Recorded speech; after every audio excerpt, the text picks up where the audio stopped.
परमेश्वर के मधुर सामर्थ्य नाम में आप सबों को मेरा प्यार भरा सलाम कबूल हो। और आज के सुंदर सुबह में हम परमेश्वर का धन्यवाद करते हैं कि उसने एक बार फिर से हमारे जीवनों में सुंदर मौका दिया कि आज रविवार के दिन हम प्रभु की आराधना कर सकें और प्रभु के वचन के ऊपर ध्यान मनन चिंतन करें। और इससे पहले कि हम खुदा के कलाम उसके वचन के ऊपर ध्यान करेंगे, आइए हम प्रार्थना करें। पवित्र पवित्र पवित्र महान जीवित सामर्थी प्रभु परमेश्वर, स्वर्ग और पृथ्वी के रचने वाले अद्वैत जीवित महान सामर्थी प्रभु, आज की सुंदर प्रातःकालीन बेला में बड़ी नम्रता दिन तक साथ तेरे चरणों पर आते हैं, सारी महिमा तुझे देते हैं। धन्यवाद देना चाहते हैं तूने आज इस भोर के सुंदर प्रकाश में हमें समय दिया कि आज के इस पवित्र दिन में हम तेरे अनुग्रह के सिंहासन की निकटता में आकर तेरे वचन की सुंदर अनमोल बातों को सुने और ग्रहण करें। इसलिए प्रार्थना करते हैं पिता परमेश्वर, जितने लोग आज अपने घरों पर रह करके तेरे वचन की बातों पर ध्यान करते हैं, सुनते हैं, प्रभु तो उनके साथ होना, आत्मा की परिपूर्णता देना, हर तरह की दुष्टता की ताकतों को प्रभु यीशु तेरे सामर्थी नाम से बांध देते हैं, पवित्र आत्मा के संचार को खोलते हैं, ताकि जो भी वचन है प्रभु जी तो तेरी आत्मा के द्वारा हमारे बीच में हो, हम उसे सुने, ग्रहण करें और सुनने वाले नहीं बल्कि चलने वाले बने। प्रभु जी सबों पर और इस वचन पर तेरी आशीष चाहते हैं, प्रभु यीशु मसीह के पवित्र मीठे और सामर्थी नाम से मांगते हैं, आमीन। पवित्र वचन बाइबल में से देखेंगे मलाकी उसका 3रा अध्याय और उसकी 10वीं आयत। मलाकी उसका 3रा अध्याय और उसकी 10वीं आयत, जहां प्रभु के वचन में इस तरह से लिखा है, सारे दशवांश भंडार में ले आओ कि मेरे भवन में भोजन वस्तु रहे। और सेनाओं का यहोवा ये कहता है कि ऐसा करके मुझे परखो कि मैं आकाश के झरोखे तुम्हारे लिए खोलकर तुम्हारे ऊपर अपरंपार आशीष की वर्षा करता हूं कि नहीं। वचन में दिया हुआ है कि सारे दशवांश क्या है, परमेश्वर के भंडार में लेके आओ। और प्रभु कहता है कि ऐसा करके मुझे परखो और देखो मैं आकाश के झरोखे खोल के अपरंपार आशीष की वर्षा करता हूं कि नहीं। एक बार फिर से, जबकि आजकल स्थिति ऐसी है, कोरोना वायरस चल रहा है और हमें अपने परमेश्वर के प्रति वफादार होना है, विश्वास योग होना है। और इसलिए आज मैंने इस वचन को लिया है। जब यहाँ प्रभु के वचन के अनुसार हम देखते हैं कि प्रभु के वचन में कहा कि सारे दशवांश, तो सारे दशवांश के अंतर्गत में केवल यही नहीं है कि हम अपनी भेंटों या अपने धन को परमेश्वर की नजदीकी में लाएं और हम ये सोचें कि हमारी जिम्मेवारी, हमारे कर्तव्य, हमारे कार्य जो हैं पूर्ण हो गए, हमने अपने धन का 10वां हिस्सा दे दिया और हमारी जिम्मेवारी पूरी हो गई। ऐसा नहीं है। मगर जब यहाँ परमेश्वर के वचन के अनुसार हम देखते हैं कि जहां प्रभु कहता है कि सारे दशवांश मेरे भंडार में लेके आओ, तो सारे दशवांश के अंतर्गत में हम पाते हैं 3 बातों को पाएंगे। और वो 3 बातें क्या हैं? टाइम, टैलेंट और ट्रेजर। और आज के दिन में, रविवार में आज हम देखें कि दिनों में क्या वास्तव में हम परमेश्वर के प्रति ईमानदार हैं, विश्वास योग्य हैं। पहली बात है टाइम। क्या हम परमेश्वर को 12 घंटे में से 1 घंटा 20 मिनट दे रहे हैं? क्या हम इसके प्रति वफादार हैं? टाइम, समय का देना। टैलेंट, अपने वरदानों का प्रयोग हम कर रहे हैं। आजकल चर्च नहीं चला, मगर मोबाइल पर मैंने बोला था कि आप लोग अगर कोई दुआ करना चाहते हैं, कोई वचन देना चाहते हैं, तो आप वीडियो बना करके भेजें, ऑडियो बनाकर भेजें, ताकि आपके टैलेंट का प्रयोग हो सके। और तीसरा है, हम अपने धन, ट्रेजर, अपने धन का 10वां हिस्सा परमेश्वर की नजदीकी में लाएं। और आज के सुंदर सुबह में हमें देखना है कि क्या हम परमेश्वर के प्रति ईमानदार है, वफादार है या नहीं? क्या हम अपने टाइम का सही प्रयोग कर रहे हैं, अपने टैलेंट का प्रयोग कर रहे हैं, अपने ट्रेजर, अपने धन का? क्योंकि प्रभु कहता है कि अपने सारे दशवान यानी टाइम, टैलेंट और ट्रेजर परमेश्वर की नजदीकी में लाना है। हम प्रभु के वचन के अनुसार अगर देखें तो नीति वचन उसका 3रा अध्याय है और उसकी 9वीं और 10वीं आयत के अंतर्गत में लिखा है, अपनी संपत्ति के द्वारा और अपनी भूमि की सारी पहली उपज देकर यहोवा की प्रतिष्ठा करना, इस प्रकार तेरे खत्ते भरे और पूरे रहेंगे। देखिए यहां पर परमेश्वर के वचन के द्वारा यहां पर क्या लिखा हुआ नीति वचन में, अपनी संपत्ति के द्वारा और अपनी भूमि की सारी पहली उपज देकर। जो भी हमारी संपत्ति है, हमारी सैलरी आ रही है, जो इनकम आ रही है, जिस किसी तरह के हम बिजनेस में है, किसी भी तरह के कार्य हमारे चल रहे हैं, उसका क्या करना, अपनी संपत्ति के द्वारा और अपनी भूमि की सारी पहली उपज देकर, या जो हमारी पहली उपज आती है तो उसका पहला हिस्सा किसको? परमेश्वर को देना है। और कहता है, यह वचन लिखा है कि इस तरह से अपनी भूमि और अपनी संपत्ति की पहली उपज देकर यहोवा की प्रतिष्ठा करना है, परमेश्वर का सम्मान करना है, परमेश्वर का आदर करना है। और यही बात हम पेंटेकोस्त के दिन देखते हैं कि प्रेरितों का काम उसके 2रे अध्याय में यही बात दी गई है कि जब वो हार्वेस्ट संडे मना रहे हैं, अपनी उपज का हिस्सा परमेश्वर को समर्पित कर रहे हैं, एक मन लौ होकर के आराधना कर रहे हैं, क्या होता है? पवित्र आत्मा आपके जीवों की नाई दिखाई देता और उनके ऊपर आकर ठहर जाता है। परमेश्वर की ब्लेसिंग, परमेश्वर की आशीषें, जब हम परमेश्वर के प्रति आज्ञाकारी हैं। और यहां पर अगर हम देखते हैं तो अब हमें पाते हैं कि जब हम ऐसा करेंगे कि अपनी संपत्ति का हिस्सा, अपनी भूमि की पहली उपज परमेश्वर के सम्मुख रखेंगे, क्या? इस प्रकार तेरे खत्ते भरे और पूरे रहेंगे। हालेलुया! क्या है? तेरे खत्ते भरे और पूरे रहेंगे, कोई कमी, कोई खामी जो है वहां पर नहीं होगी।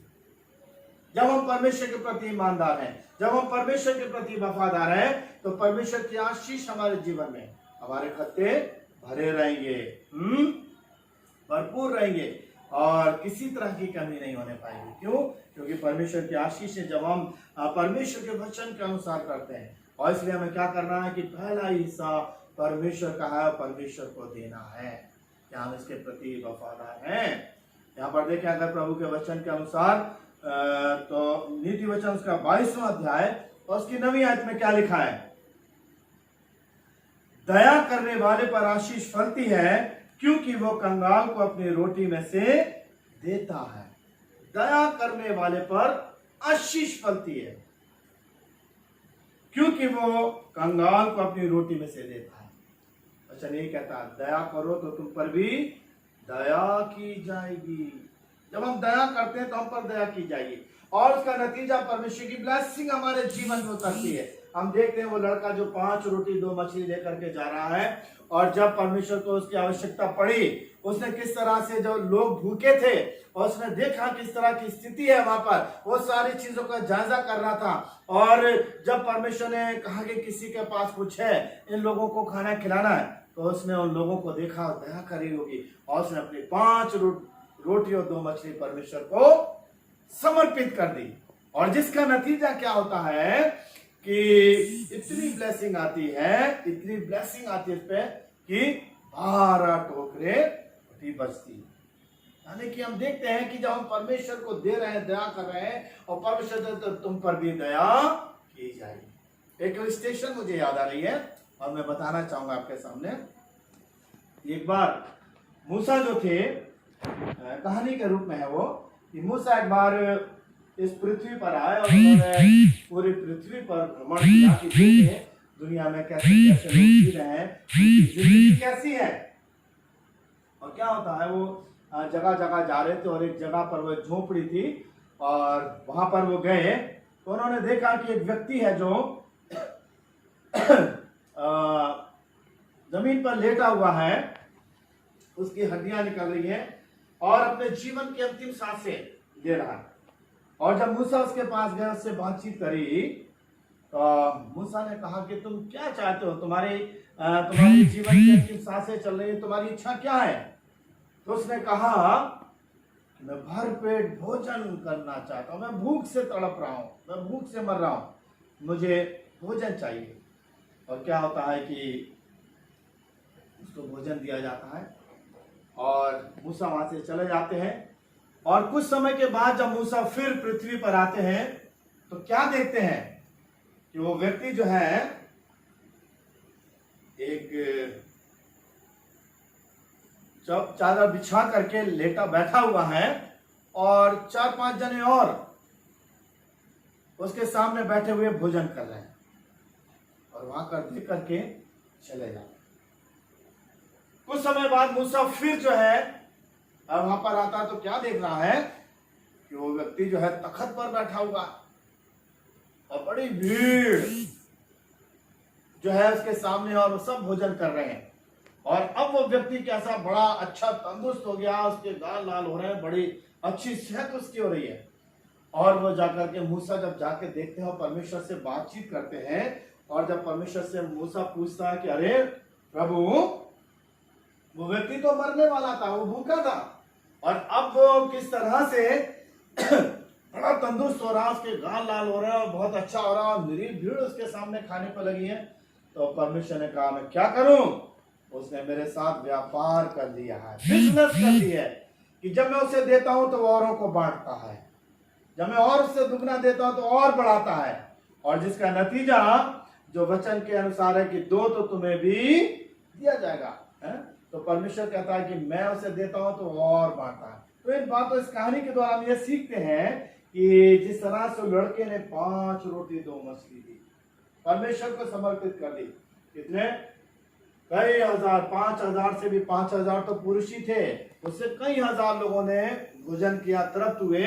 और जब वो लड़का गया बात एक बड़ा टोकरा उसके सर पर भी होगा, मां से कहा होगा कि मां देख, तूने 5 रोटी 2 मछली मुझे दी थी और इतनी रोटी इतनी मछली में देखा क्या। तो मेरे प्यारे अजीज, तो यहाँ पर हम देखते हैं कि अगर हम दया करेंगे तो हम पर भी दया की चाहिए। इसीलिए यहाँ पर मलाकी 3:8 और 10-12 में लिखा है, यहोवा परमेश्वर ने कहा, क्या मनुष्य परमेश्वर को धोखा दे सकता है? देखो, तुम मुझे धोखा देते हो तो और तो भी पूछते हो कि हमने किस बात में तुझे लूटा है। दशवांश और उठाने की भेंटों में सारे दशवांश मेरे भंडार में ले आओ। सेना का यहोवा ये कहता है कि ऐसा करके मुझे परखो कि मैं आकाश के जलों के तुम्हारे लिए खोलकर तुम्हारे ऊपर अपरंपार आशीष की वर्षा करता हूं कि नहीं। तब सारी जातियां तुमको धन्य कहेंगी, क्योंकि तुम्हारा देश मनोहर देश होगा। सेना का यहोवा क्या ये वचन है। यहाँ पर हम देखते हैं प्रभु क्या कर रहा है कि तुम मुझे धोखा देते हो, तुमने मुझे लूटा है। किस बात में? दशवांश और उठाने की भेंटों में, अपने टाइप 10वां हिस्सा और अपने उठाने की भेंटों में, अपनी ऑफरिंग। क्या हम इस बात के प्रति परमेश्वर के वफादार हैं? मार्च से चर्च नहीं चल रहा है, चर्च बंद रहेंगे, मार्च, अप्रैल, मई, जून, जुलाई आ रहा है। हम परमेश्वर के प्रति कितने वफादार हैं? क्या हम अपने टाइट लोगों परमेश्वर को दे रहे हैं? मुझे बड़ी खुशी होती है, कई लोग आए मेरे पास कि भाई साहब हमें अपने टाइट देना है, अपना दशवांश देना, हम कहाँ दें, कैसे दें, चर्च बंद है। मैंने उनसे बातचीत करी, वो आए, उन्होंने अपना दशवांश दिया। यदि हम इस तरह से परमेश्वर के प्रति वफादार होंगे तो परमेश्वर की आशीष हमारे जीवन में उतरेंगी। क्या हमने वास्तव में इतने समय से अपने, जो परमेश्वर कह रहा है कि दशवांश और उठाने की भेंटों में जो हमें अब हमारी ऑफरिंग है, जो हमें परमेश्वर का हिस्सा है, क्या हम उसे दे रहे हैं या नहीं? हर संडे की ऑफरिंग क्या हम अपने जगह पर परमेश्वर को दे रहे हैं या नहीं दे रहे हैं? मेरे पास अभी फोन आया, अभी थोड़ी देर समय पहले, कि पारी साहब आजकल चर्च बंद है, और उन्होंने मुझसे पहले बात करी थी तो मैंने उनको समझाया था कि चर्च बंद है, इसलिए आप ऐसा करें कि अपनी ऑफरिंग, वो कह रहे थे मैं ऑफरिंग कैसे डालूं, मैंने कहा अपने बाइबल में पीछे रख दिया करिए। तो कह रहे थे पाजी अभी फ़ोन आया तो आप बता रहे थे कि पाली साहब मैं अपने हर संडे की ऑफरिंग बाइबल में रख देता हूँ, और जब भी समय मिलेगा मैं आऊंगा तो वो सारी भेंटें परमेश्वर के भवन में दे दूंगा। यह है वो ईमानदारी, यह है वो वफादारी। वचन कहता है दो तो तुम्हें भी दिया जाएगा, और यदि हम इन बातों के प्रति वफादार नहीं है तो परमेश्वर कहता है तुम मुझे धोखा देते हो, तुम मुझे लूटते हो। आज हम देखें कि हम परमेश्वर के प्रति वफादार हैं, और परमेश्वर कहता है कि अगर तुम ऐसा करोगे, अपने सारे दशमांश मेरे भंडार में लोग अपना समय का 10वां हिस्सा 1 घंटा 20 मिनट परमेश्वर को दे रहे हैं, अपना टैलेंट का प्रयोग करके परमेश्वर को दे रहे हैं, और अपनी भेंटें परमेश्वर को दे रहे हैं, तो परमेश्वर क्या कहता है, ऐसा करके मुझे परखो, देखो कि मैं आकाश के झरोखे खोल के तुम्हारे ऊपर अपरंपार आशीष की वर्षा करता हूं कि नहीं।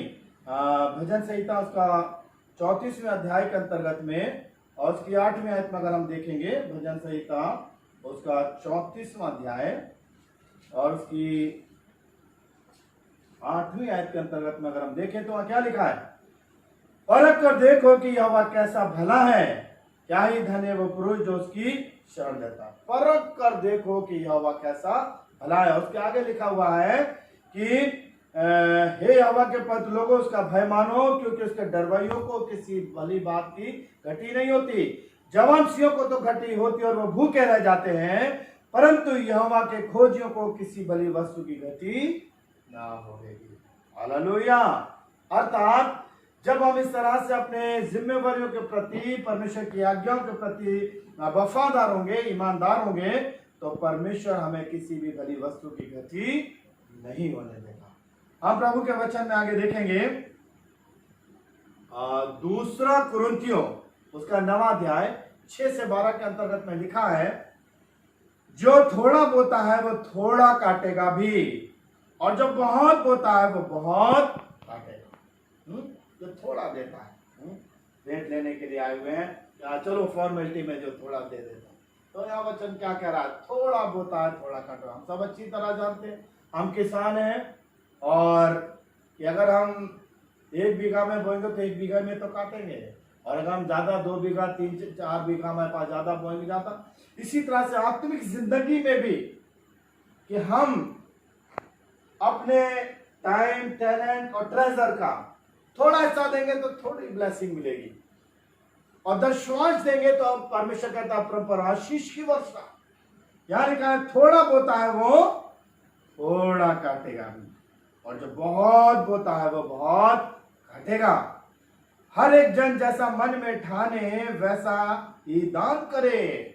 जो हमने परमेश्वर के प्रति विचार किया है कि नहीं हम दशमांश परमेश्वर को देंगे, हाँ हम इतना धन देंगे, हम ये चीजें परमेश्वर को देंगे, तो जो ठानता है वो उसे करना भी है।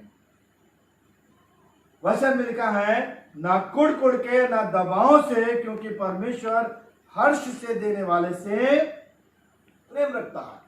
तो क्या है कि भेंटें जो है, दान जो है हर्ष से, खुशी से, आनंद से देना चाहिए, क्योंकि हर्ष से देने वाले से परमेश्वर प्रेम करता है।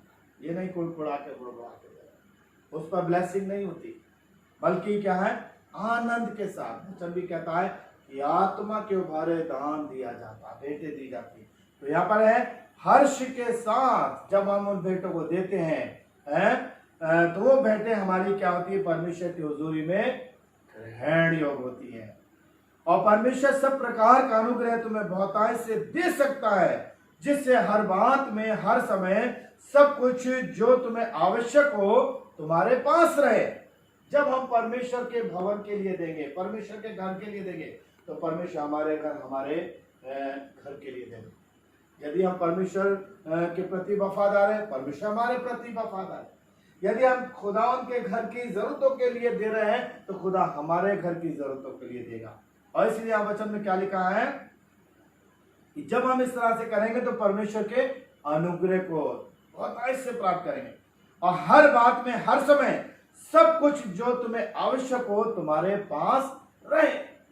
कोई घटी नहीं, कोई कमी नहीं, जो भी तुम चाहते सब तुम्हारे पास होगी। और हर एक भले काम के लिए तुम्हारे पास बहुत कुछ हो। जैसा लिखा है, उसने बितराया, उसने कंगालों को दान दिया, उसका धर्म सदा बना रहेगा। यदि हम अपने जिंदगी में इस तरह के काम कर रहे हैं तो क्या है, हमारा धर्म सदा बना रहेगा। वचन में आगे लिखा हुआ है, सो जो बोने वाले को बीज और भोजन के लिए रोटी देता है वो तुम्हें बीज देगा और उसे फलवत भी करेगा और तुम्हारे धर्म के फलों को बढ़ाएगा कि तुम हर बात में सब प्रकार की उदारता के लिए जो हमारे द्वारा परमेश्वर को धन्यवाद करवाती है धनवान किए जाओ। क्योंकि सेवा के पूरा करने से न केवल पवित्र लोगों की घटियां पूरी होती हैं परंतु लोगों की ओर से परमेश्वर का बहुत धन्यवाद। ये है कि वचन में जो आप यहाँ पर लिखा है कि हमें किस तरह से परमेश्वर के प्रति और जिम्मेवारियों के प्रति, उन कर्तव्यों के प्रति संसार में मानव रूप में रह करके जो हमें करनी है एक दूसरे के प्रति, एक दूसरे की जिम्मेवारियों के प्रति, यदि हम उसके प्रति ईमानदार वफादार हैं तो परमेश्वर हमारे प्रति ईमानदार वफादार है और हमें किसी भली वस्तु की गति नहीं होने देगा। इसीलिए इब्रानियों उसका 6 अध्याय की 10वें आयत में क्या लिखा है, परमेश्वर अन्यायी नहीं कि तुम्हारे काम और उस प्रेम को भूल जाए जो तुमने उसके नाम के लिए इस रीति से दिखाया कि पवित्र लोगों की सेवा की और कर भी रहे हो। परमेश्वर अन्यायी नहीं है कि तुम्हारे काम और उस प्रेम को भूल जाए। जो तुमने अच्छे काम किए हैं, जो तुमने प्रेम करा है मनुष्य जाति से, परमेश्वर से, उसे भूल जाए। जो तुमने उसके नाम के लिए इस रीति से दिखाया कि पवित्र लोगों की सेवा की और कर भी रहे हो। अगर तुमने किसी भी व्यक्ति के लिए किया है या किसी पवित्र जन के लिए भी किया है तो परमेश्वर का कहना क्या है कि वो तुमने मेरे साथ किया है। परमेश्वर के भक्तों के प्रति, परमेश्वर के जनों के प्रति हमारी क्या नजरिया है, हम किस तरह से उनकी सेवा टहल करते हैं। शूनेमिन स्त्री को हम देखते हैं कि जब एलीशा वहां पर जाया करता था तो वो उसके खाने पीने की व्यवस्था करती। तो फिर उसने अपने पति से कहा कि क्यों ना हम उसके लिए अपने घर के ऊपर एक कोठरी बनाएं, क्योंकि ये परमेश्वर का जन है, ताकि ये वहां पर आया करे, ठहरे और खाए पिए और आराम भी क्या करे। और क्या होता, उसने इसी तरह से किया। और जब एलीशा वहां पर गया तो उसने देखा उसके प्रेम को, उसके आदर सम्मान को जो उसने एलीशा के प्रति किया। और जब उसने ऐसा किया तो एलीशा के मन में भी आया है कि क्यों ना उसको ब्लेसिंग दी जाए। और उसने कहा कि अगली बार जब मैं आऊंगा तो तू एक पुत्र, क्योंकि उसके पास कोई बेटा नहीं था, कोई बच्चा नहीं था, तो उसने कहा अगली बार मैं आऊंगा तो एक बालक को अपनी छाती से लगाए। हालेलुया। तो जब परमेश्वर के जन की उसने किस तरह से सेवा की तो परमेश्वर की एक उत्तम आशीष उसके जीवन में काम की। सारपत की विधवा के लिए भी हम देखते हैं कि एलिया जब वहां जाता है, हम सब कुछ जानते हैं, तो सबसे पहले रोटी उसने एलिया को दी और फिर उसने खुद खाई। और जिसका नतीजा जितने समय बाद क्या कहते हैं अकाल पड़ता रहा, मुट्ठी का मैदान कुप्पी का तेल खत्म नहीं हुआ। हालेलुया। ये बातें हमें इस तरह दिखाती। इसीलिए लूका का 6 अध्याय की 38वीं आयत में क्या कहता है, दिया करो तो तुम्हें भी दिया जाएगा, दिया करो तो तुम्हें भी दिया जाएगा। यदि हम प्रभु के नाम से कुछ करते हैं, प्रभु किसी का कर्जदार नहीं है। जब दोगे तो प्रभु भी तुम्हारे लिए आसमानी झरों के खोल के अपरंपार आशीष की वर्षा करेगा। मत्ती उसका 10वां अध्याय और उसके 42वें आयत में लिखा है, जो कोई इन छोटों में से एक को चेला बनाकर केवल एक कटोरा ठंडा पानी पिलाए, मैं तुमसे सच कहता हूं वो किसी रीति से अपना प्रतिफल ना खोएगा। यदि हम व्यवहारिक जिंदगी में छोटे छोटे कामों को कर रहे हैं, तो हम परमेश्वर से ब्लेसिंग पाएंगे, उसके प्रतिफल को हम कभी भी नहीं खोएंगे। लिखा है कि अगर कोई किसी को 1 कटोरा ठंडा पानी पिलाता है वो अपना प्रतिफल कभी नहीं खोएगा। हालेलुया। हमें देखना है कि हमें किस तरह से अपनी जिंदगी में इन तमाम छोटी छोटी बातें हैं, इनको पूरा करना है ताकि हम परमेश्वर के प्रति ईमानदार वफादार हों और परमेश्वर के आशीषों को पाए। मत्ती उसका 25वां अध्याय 31वें आयत में जहां लिखा है, जब मनुष्य का पुत्र अपनी महिमा में आएगा वो अपनी महिमा के सिंहासन पर विराजमान होगा, तब राजा अपनी दाहिनी और वालों से कहेगा, हे मेरे पिता के धन्य लोगों, आओ उस राज के अधिकारी हो जाओ जो जगत के आदि से तुम्हारे लिए तैयार किया हुआ है। क्योंकि मैं भूखा था, तुमने मुझे खाने को दिया, मैं प्यासा था, तुमने मुझे पानी पिलाया, मैं परदेसी था, तुमने मुझे अपने घर में ठहराया, मैं नंगा था, तुमने मुझे कपड़े पहनाए, मैं बीमार था, तुमने मेरी सुधि ली, मैं बंदी गृह में था, तुम मुझसे मिलने आए। तब धर्मी उसको उत्तर देंगे कि हे प्रभु, हमने कब तुझे भूखा देखा खिलाया, कब प्यासा देखा कि पिलाया। तब वो राजा उन्हें उत्तर देगा, मैं तुमसे सच कहता हूं कि तुमने जो मेरे छोटे में से छोटे किसी के साथ किया वो मेरे साथ किया। हालेलुया।